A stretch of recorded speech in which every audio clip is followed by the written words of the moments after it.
Hello, welcome to my channel Smiling Guru. आज हम आपसे जो इंसिडेंट शेयर करने वाले हैं वो मेरे एक कज़न भाई के पर्सनल डायरी का एक चैप्टर है। ये उसने लगभग आज से 1 साल पहले लिखा था और ये इंसिडेंट जो है उससे 1 डेढ़ महीने पहले हुआ होगा। ऐसा करते हैं, हम उसी के पॉइंट ऑफ व्यू से आपको बताते हैं ताकि कोई कन्फ्यूजन ना हो बीच में। सो स्टार्ट करते हैं। मेरी एक फ्रेंड थी, मतलब है शायद अच्छी वाली, हाँ।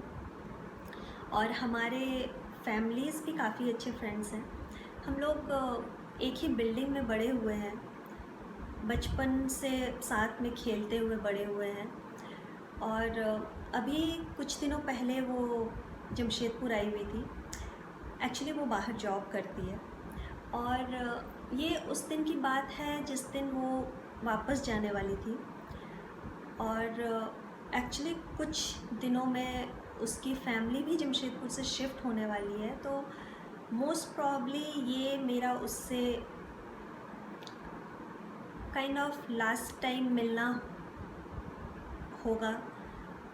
और क्योंकि हमें पता नहीं है कि नेक्स्ट कभी मिलना होगा या नहीं, बिकॉज़ नेक्स्ट अगर उसका कभी छुट्टी वगैरह भी होगा तो वो अपने पेरेंट्स के पास जाएगी, जो कि अब वापस जमशेदपुर नहीं आने वाले हैं और उसकी पूरी फैमिली ही जमशेदपुर से शिफ्ट होने वाली है।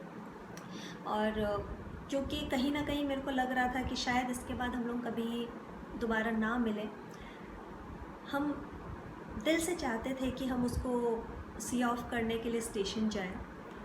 लेकिन मेरे को समझ नहीं आ रहा था कि हम ये कैसे बोले, क्योंकि उसकी मम्मी भी उसके साथ जाने वाली थी। लेकिन क्योंकि फैमिली टर्म्स अच्छे थे और हम लोग काइंड ऑफ पड़ोसी ही थे, हम लोग ग्राउंड फ्लोर में रहते थे, वो लोग थर्ड फ्लोर पे रहते थे, तो आना जाना था।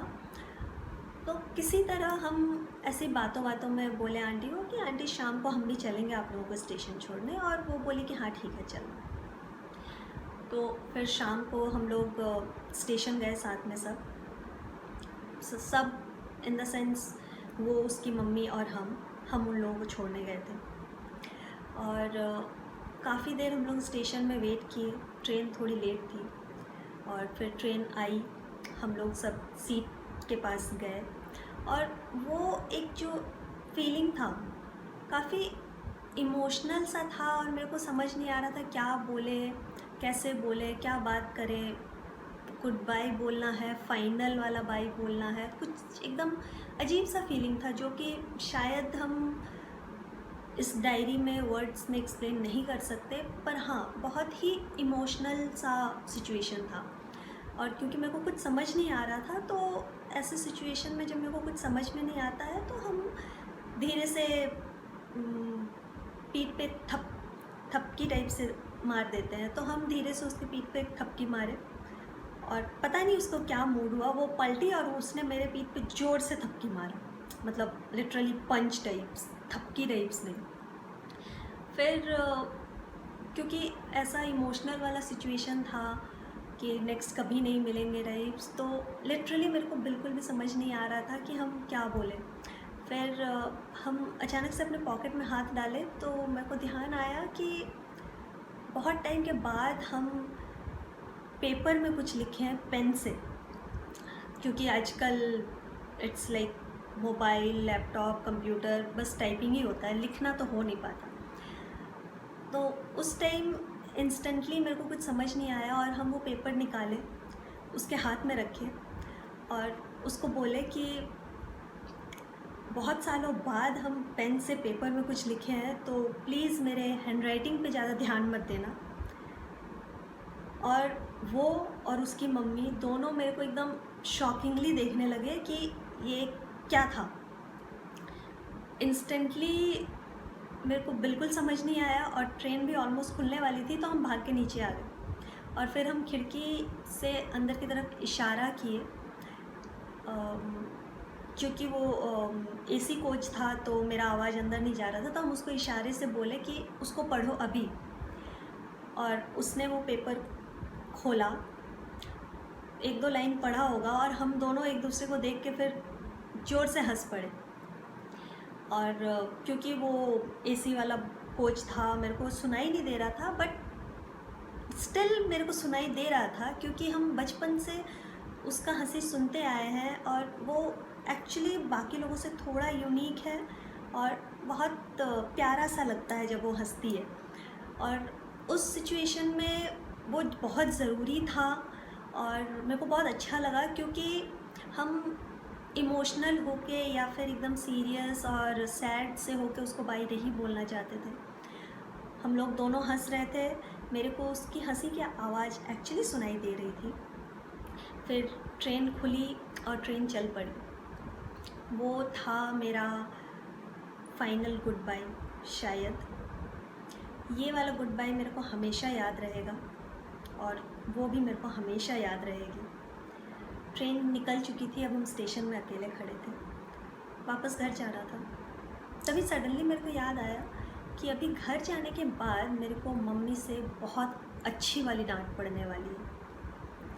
हम ये सोच ही रहे थे कि अचानक से मेरे फ़ोन पे एक व्हाट्सएप मैसेज आया। हम वो मैसेज मतलब फ़ोन निकाले, मैसेज खोले तो उसमें एक फ़ोटो था अटैचमेंट और नीचे लिखा हुआ था, जाते टाइम सामान याद से लेके जाना। एक्चुअली जब हम लोग घर से स्टेशन के लिए निकल रहे थे तो मम्मी पीछे से मेरे को ज़ोर से आवाज़ लगा के मेरी मम्मी ने मेरे को बोला था कि आते टाइम याद से सामान लेते आना। और मेरे व्हाट्सएप मैसेज पे वो जो फ़ोटो था वो सामान का लिस्ट था जो कि हम जाते जाते उसको पकड़ा आए थे। और मेरे को ये डर था कि अब हम घर जाएंगे बिना सामानों के तो मेरे को डांट पड़ेगी, लेकिन अब मेरे पास लिस्ट भी था और मैडम का ऑर्डर भी आ चुका था कि याद से सामान लेते जाना। तो सामान लिए, घर गए और वो इवनिंग बाय बाय हो गया। उसके बाद शायद ही हमारा पिछले 1 साल में दो बार बात हुआ। एक बार उसके बर्थडे में, एक बार मेरे बर्थडे में, क्योंकि हम लोग वैसे वाले फ्रेंड्स हैं, एक्चुअली हैं अभी भी, अब शायद नहीं हैं, जो साथ में खो खो और कबड्डी खेल के बड़े हुए हैं, जो होता है ना 90s वाले किड्स। तो हम लोगों में कभी वैसा फ़ोन पे गप्पे मारना या व्हाट्सएप पे चैट करने वाला फ्रेंडशिप कभी था नहीं। बट ये जो भी फ्रेंडशिप था, अगला हम कभी उससे मिलेंगे या नहीं मेरे को पता नहीं, पर बहुत ही प्यारा सा है और हमेशा रहेगा। सो ये था मेरे कज़न का स्टोरी।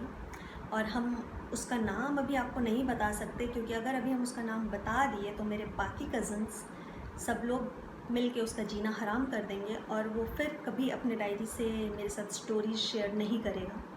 तो इतना बड़ा रिस्क तो हम लेने नहीं वाले। So thank you so much for your time. Love you all. Blue.